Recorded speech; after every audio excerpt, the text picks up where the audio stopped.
მაშინ როდესაც ყოველდღიურად იკარგება სამუშაო ადგილები, მაშინ როდესაც პენსიონერისთვის ლარითაც კი არ გაუზრდიათ პენსია.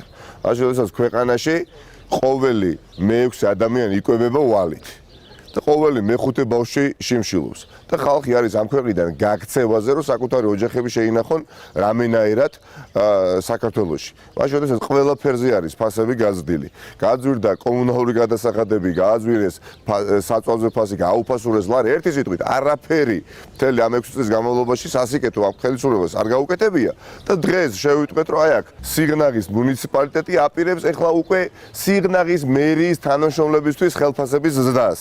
მაგალითად, სამსახურის უფროსებს თუ კი დღემდე ჰქონდათ 1000 ლარი, აბიერიდან მათ აქვთ სურვილი, რომ ჰქონდეთ 1500 ლარი, მერის მოადგილე ასევე 500 ლარით 50 ადამიანამდე.